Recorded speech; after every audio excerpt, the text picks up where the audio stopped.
We routinely see something in our gym, in our clients, all of us as trainers.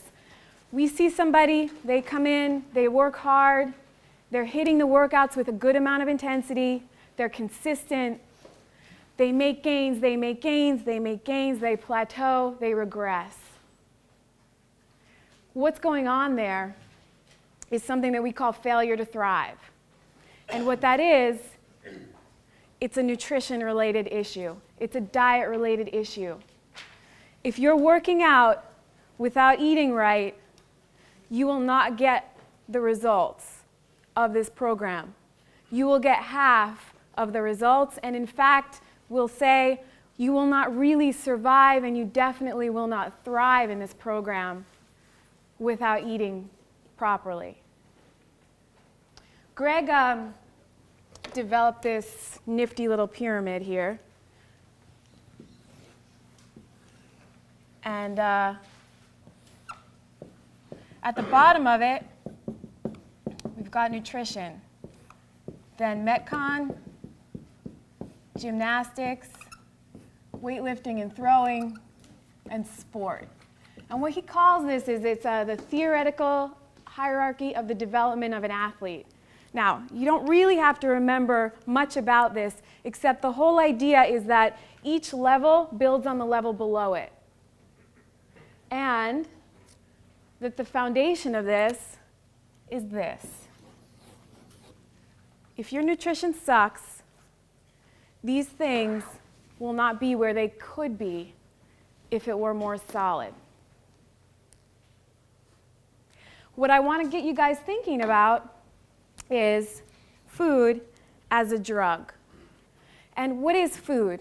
There are three things that make up food: protein, carbohydrate, and fat. 3 macronutrients. And what I want to look at specifically are the protein and the carbohydrate, and I'm going to talk to you about I want to talk to you about your internal teeter-totter. I know y'all didn't know you had that, but you do. And we're going to look at it right now. We're all going to learn about it. On one side, we've got something called insulin. On the other side, we've got something called glucagon. These are hormones affected by the food we eat. What we want is a nice balanced teeter-totter. We'd like for these guys, this guy and this guy, to weigh the same and chill, nicely suspended, balanced, right? Insulin is a hormone elicited by carbohydrate or sugar. When we ingest carbohydrate, the pancreas produces insulin. Insulin goes to our cells. They hook up. The cells then let in energy. They let things in to the cells. Also fat if we have too much. Sugar does make you fat, right? So this is carbohydrate, insulin. When we eat protein, we get a glucagon response. Glucagon tells the cells, okay, time to let stuff out, let energy out. This is super simple, super dumbed down, because it's actually, as far as the practical, it's not that important, but I want you to understand here, because I'm going to keep referring to it, right? Protein, glucagon response. And what we want are these to be balanced. Lets things out, pushes things in, lets things out, and then we've got fat, and the fat is hormonally neutral, and it actually kind of supports the stability of this. It supports the steady state here. Okay, insulin is necessary for survival, right? We either produce it, we inject it, or we die. We need it. When we eat so much carbohydrate that our insulin levels get jacked up so high, so often, we actually decrease the sensitivity of our cells to let stuff in, to do their job. And so we have to produce more and more and more insulin to get that job done, for the body to get that job done. And that's known as a state called hyperinsulinemia. I want you guys to go home and Google that. Hyperinsulinemia.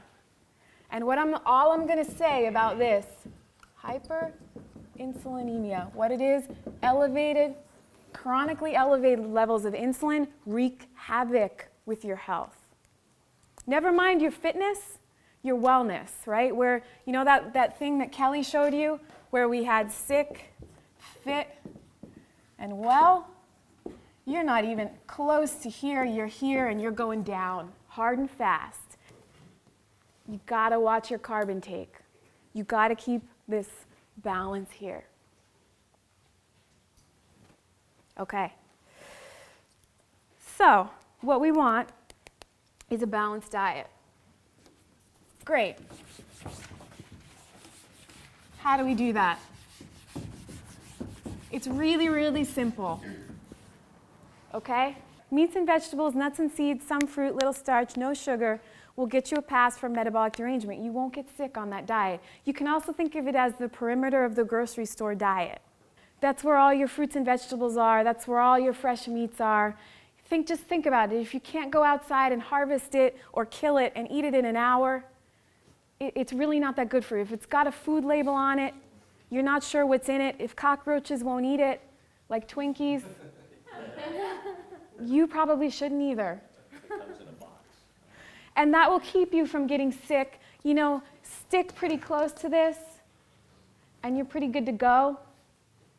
Now, that's to keep you from getting sick. That's to keep you, I shouldn't erase these things. That's going to keep you right in here, nice and well.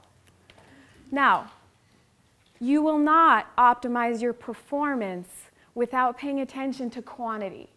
So when you're looking at optimizing your performance or optimizing your health, what you need to do is pay attention to the quantity of food you eat. It becomes critical.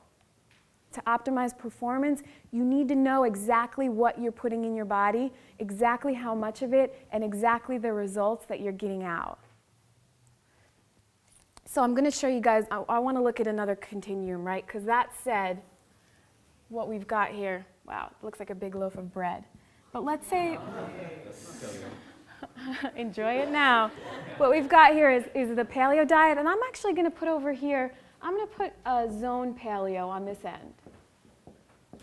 Okay? And essentially what this is, it's weighing and measuring your meats and vegetables, nuts and seeds, some fruit, little starch, no sugar. What you're getting over here is the right quantity and a really good quality food. And this is this end of the spectrum, and the results here, this is going to be optimal health and wellness, optimizing your performance, super wellness, super health. This is going to be, I want 10 seconds off my Fran time. It's going to be, I've got a 310 and I want a 259. I'm going to tell you this right now, that's got to fucking matter to you hardcore to live here. It does. And anybody who's tried it knows.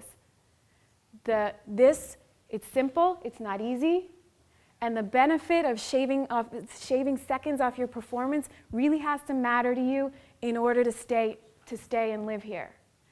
As athletes, like I know some of you are, that you're going to be able to live there. The driving force, the burning desire is going to be there. Here's what I'd ask from all of you if you were my clients. I want you to give me 2 weeks right around here.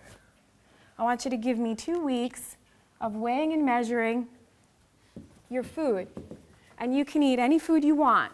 I know a guy who did it on beef and beer. And he saw great performance gains and he started beating his friends. Now, do I recommend that long term? I mean, do I think like, okay, yeah, you're going to be in the best health of your life? No. Would I like to see you eat a green thing here and there? Yes. An apple? Yes. I want to see everybody kind of here, right around here. Eat some vegetables, eat some fruit.